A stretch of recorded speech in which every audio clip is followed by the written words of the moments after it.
Welcome to Body by Design. I'm your host, Blue Driver, a women's strength training and metabolism coach.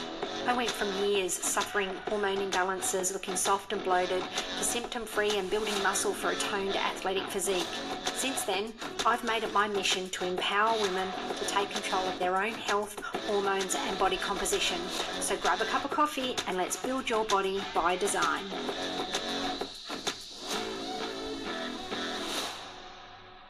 Hello and welcome back to the Body by Design podcast. This week I want to talk about an reoccurring theme I am seeing in the DMs, talking to women who really are trying to change their body composition, get a better look for their body, more muscle, less body fat, get a hold of perimenopause symptoms, and just generally be healthy. You know, you get into midlife, things feel like they're falling apart. Things that worked before didn't work now. Perimenopause is kicking in. You feel like you can't grow muscle mass. And one of the key things missing through all of this that I see time and time again when talking to all the women out there, when I'm in, gym groups, things like that, is people say, oh, I'm in a deficit, I'm eating this many calories. Well, how do you know that that's a deficit? Or because I was told to take 500 calories off, or a calculator told me so. So then my next question is, what is your maintenance? Oh, well, I don't know. So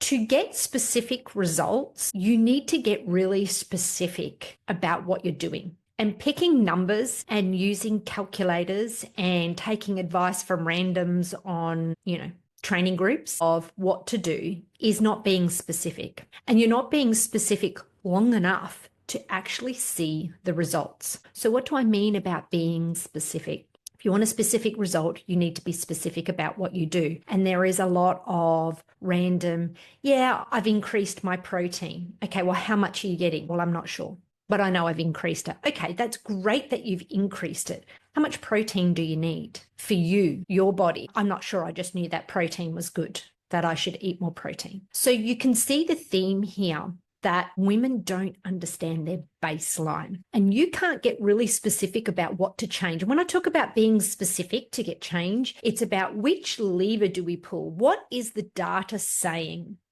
And when you don't understand your baseline, as in what is your maintenance calories? How much protein does your body need?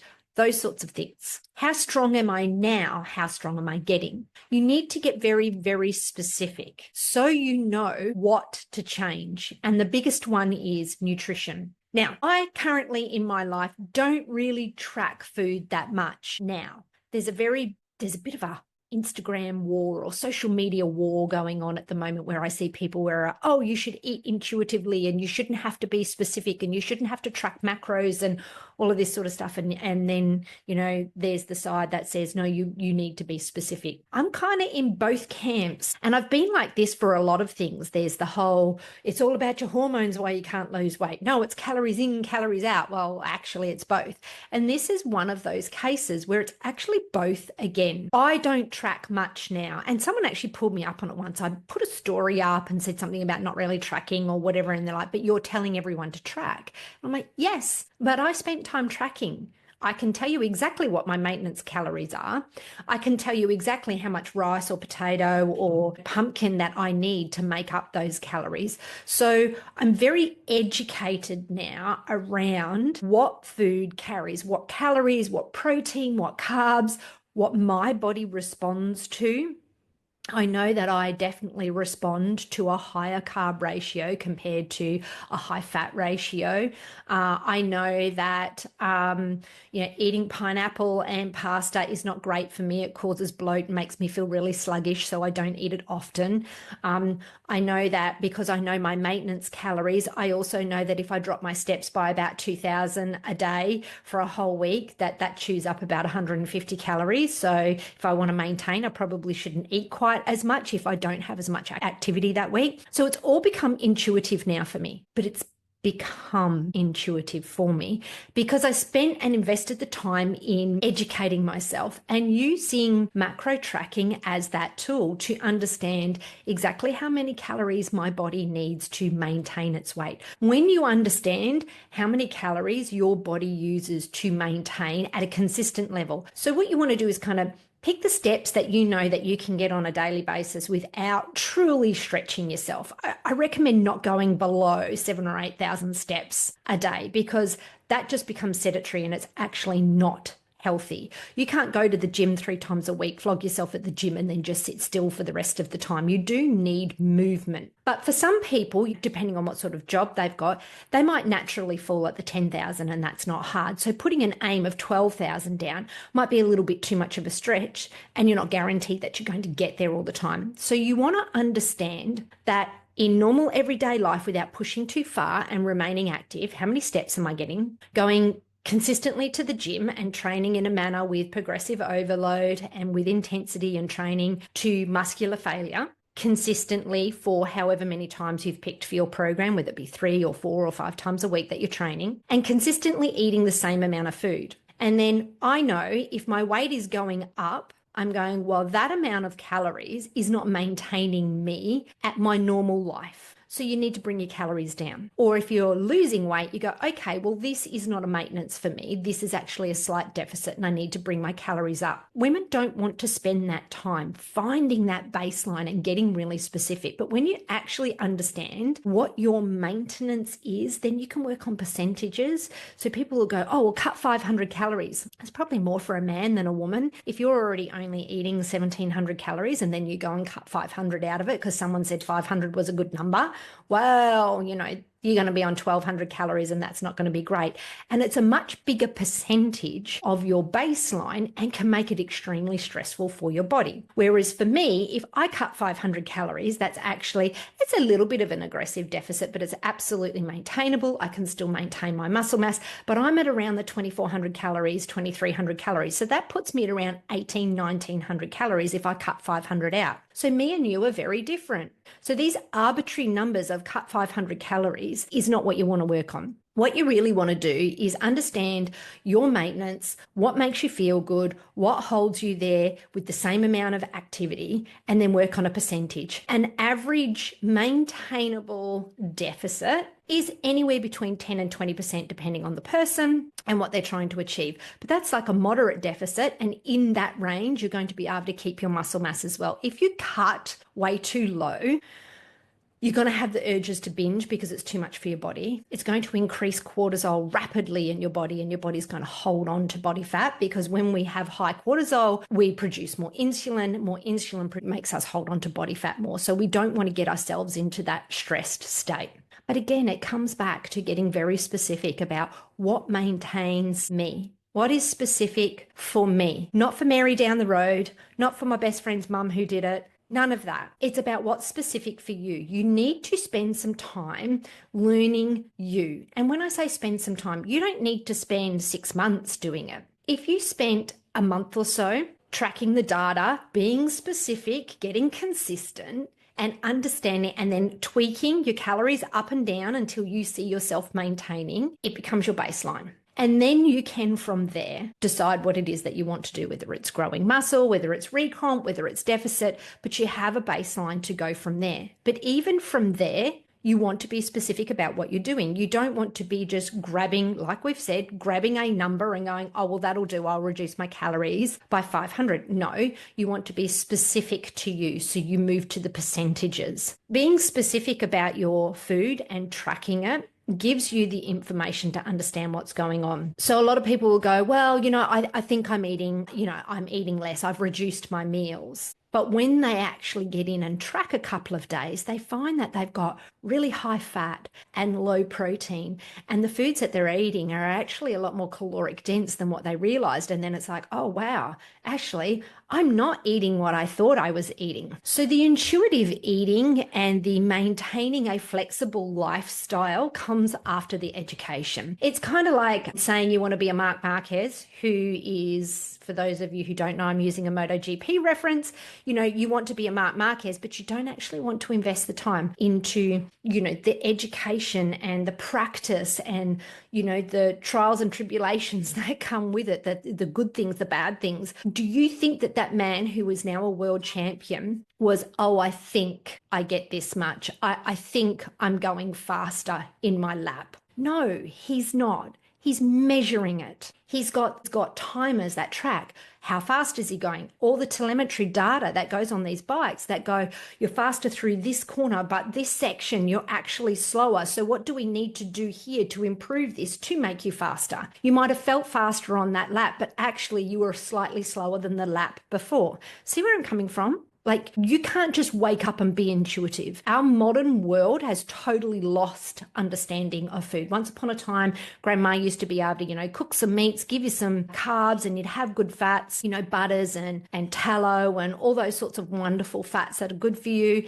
And she'd make up a bit of a meal and eat, and they ate until they were satisfied. Right now, women don't even understand a lot of the time what is a protein, what is a carb, how much fat is in something.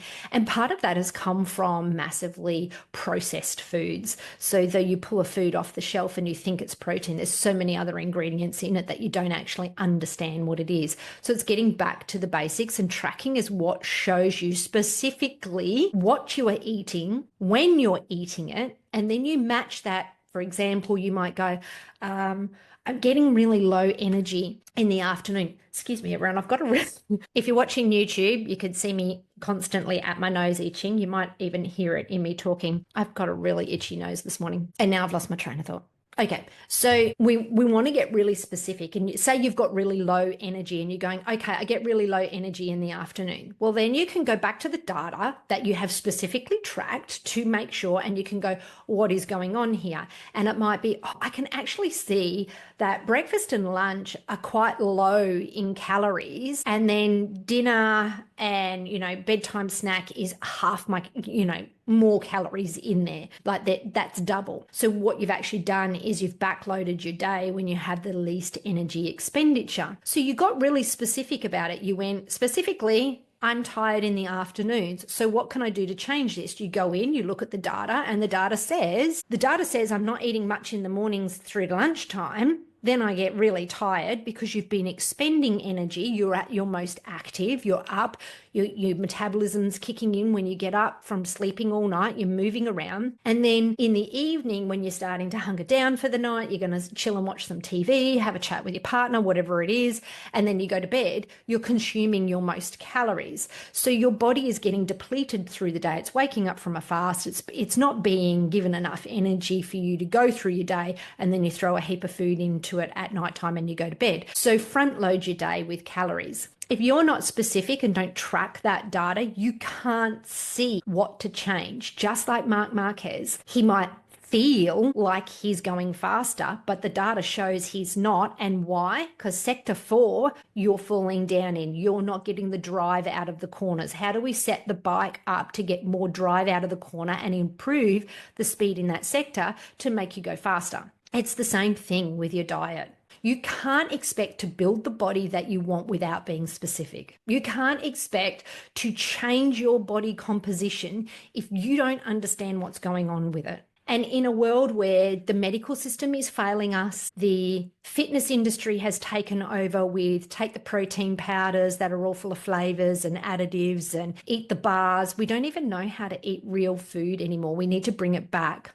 to eat the real food, track the data so we can see it, and then pull the trigger where we see the data has a gap, and you can improve your energy. You might go, okay, I'm not eating, my maintenance calories are actually lower than what I thought, so I'm not in as much of a deficit as I thought. Ultimately, the goal is you want to get to a place of freedom eating. I actually don't think that we should be tracking forever. Tracking should be done as an education, though. You have to do the hard yards, just as Marc Marquez did all the hard yards when he was a kid and growing up and doing the races and failing at some of them, doing the practice and improving and looking at his data. You need to do the same if you want to get specific.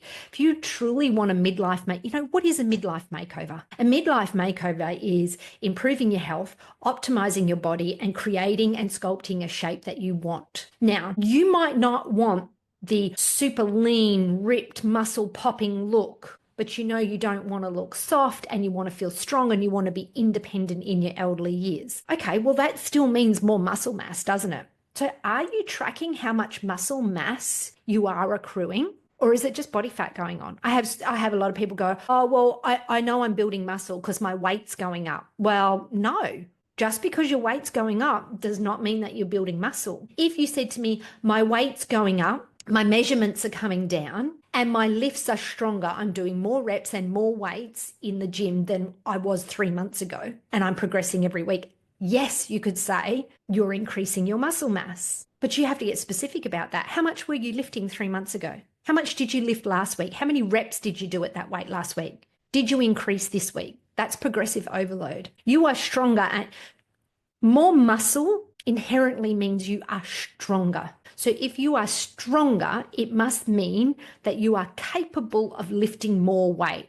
But if you are still doing the same reps and weight that you were a month ago, you have not increased in strength, and any weight that you put on will not be muscle mass. So if you're not tracking the data in your strength training, you're not going to understand whether it's muscle or whether it's body fat. So changing your whole body is about being specific. I honestly recommend doing 6 to 12 months of tracking. And I know that probably sounds overwhelming to begin with.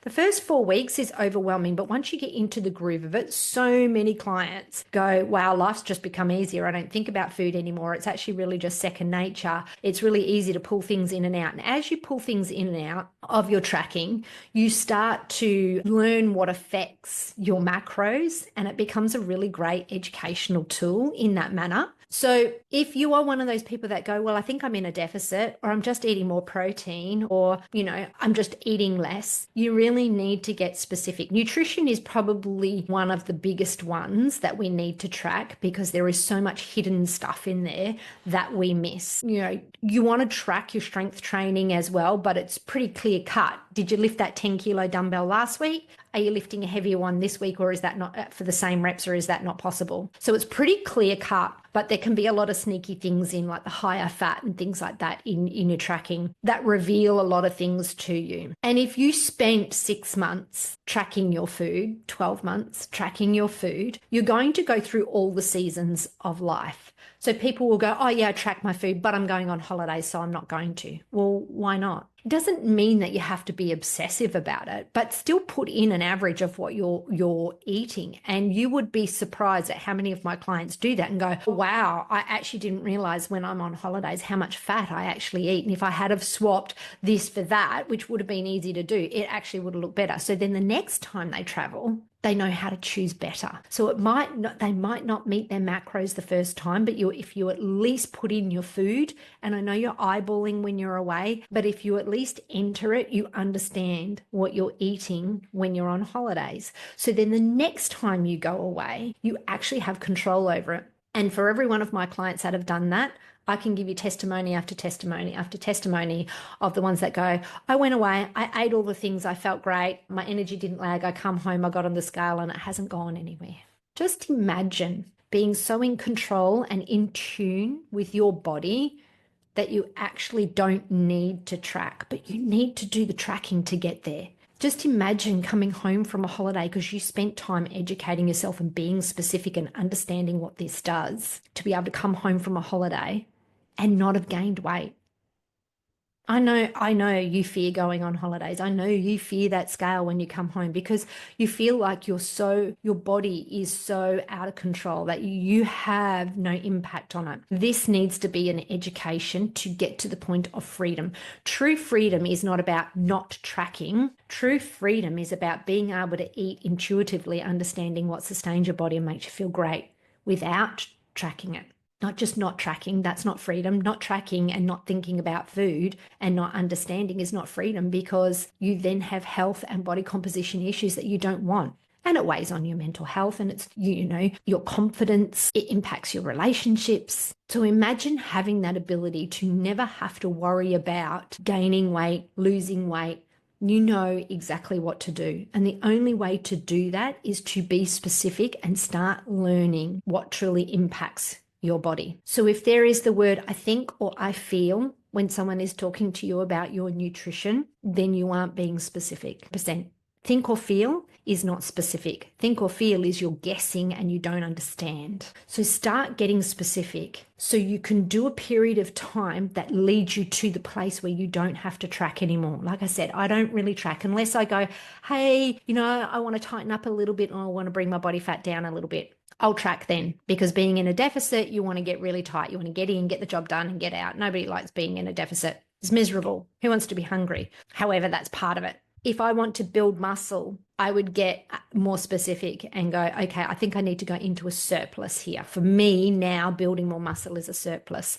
So I might bring in tracking for that reason. But when I'm in life, I'm feeling balanced, everything feels good, I'm happy with where my body's at, I don't need to track. I don't need to track my food because I understand what sustains my body. And that has come from giving myself the education from being specific. Specific results requires specific actions, and you have no idea which trigger to pull without that data. So start getting specific. Invest in learning how to track, whether that is jumping on YouTube and Googling all the videos that can give you all the information on how to track well, or if that's investing in coaching. It's a much quicker way to get there if you're not having to do it yourself, and a lot of finer points and techniques and tricks and tips that you can get from being in coaching and help you get there faster. Whichever way it is, it doesn't really matter, but you need to start tracking. Online calculator, if you have no idea about your macros, online calculators actually can be a great starting point, but that's not where it should end. It shouldn't be, well, that calculator said I should eat this much, so that's what I'm eating.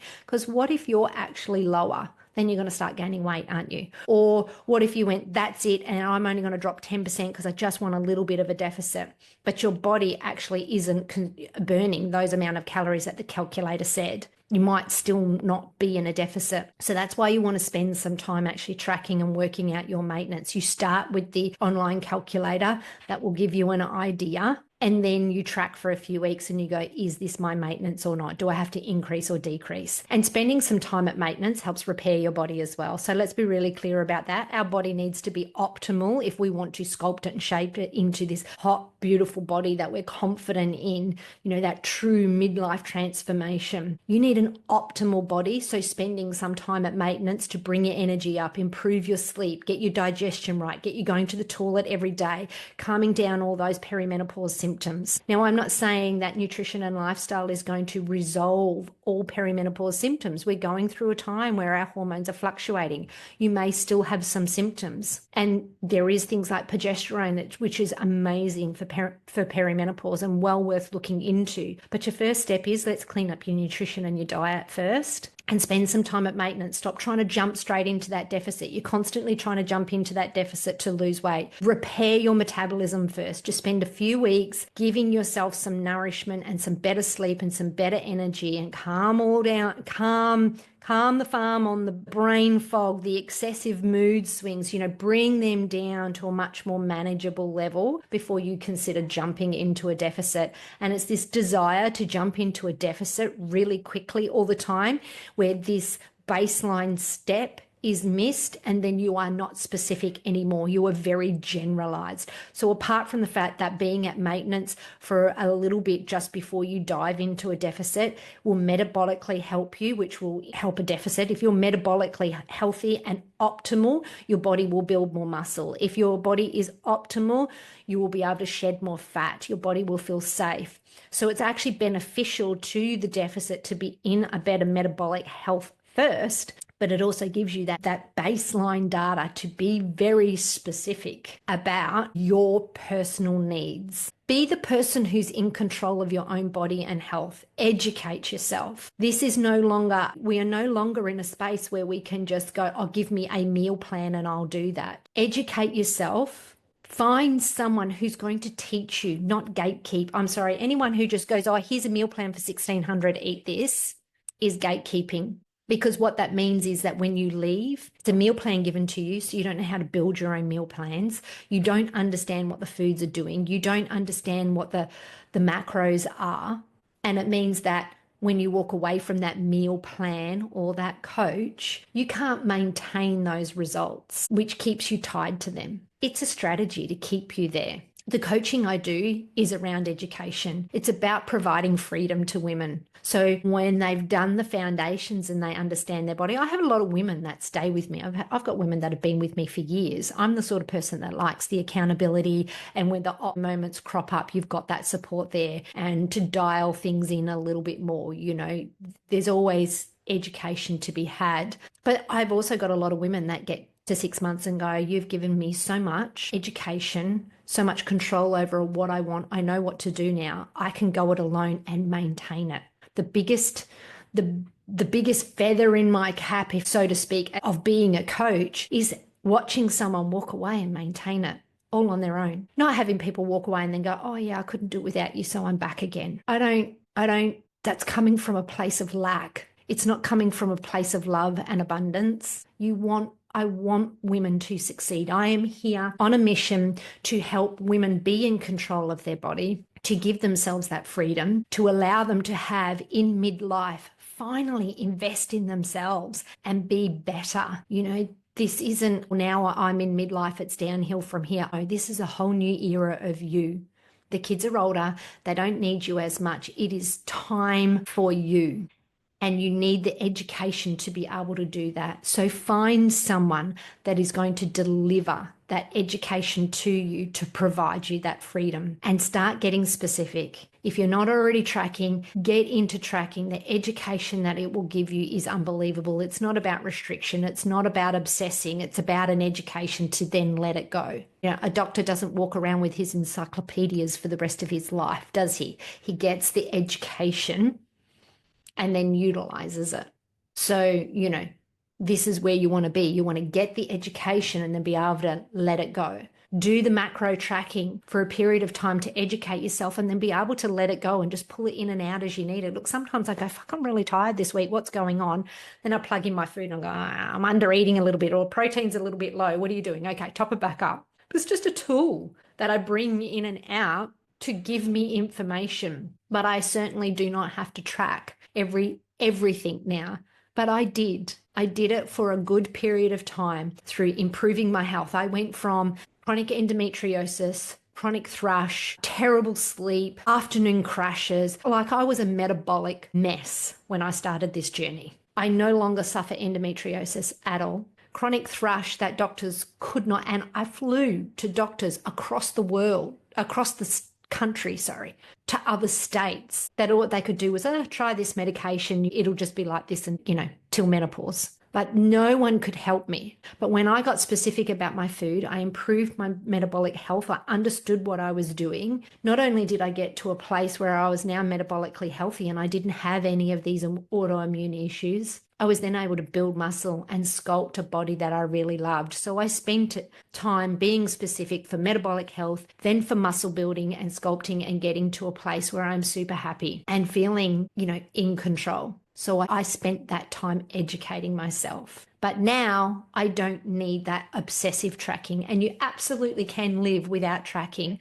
but you need to do your apprenticeship first. So that's something for you to think about. If you want help with any of this, DM me on Instagram, and I'm always there for a chat and I can help guide you. I've got a heap of free resources that help you with tracking, progressive overload, pro-metabolic eating for metabolic health. There's lots of different avenues here. But if you are truly a woman who wants a midlife makeover, it takes time. So stop wasting time now and fishing around looking for all these random bits of information to pull in, and get some guidance to get you there on the path that is going to get you there the quickest. I offer that coaching. I offer that midlife makeover, that education to get specific to free you in the future. So links below. You can reach out and book a call with me, or you can message me on Instagram at strengthtraining.nutritionist. And if you got anything valuable out of this podcast today, take a screenshot and share on Instagram, tagging me at strengthtraining.nutritionist. And until next week, enjoy.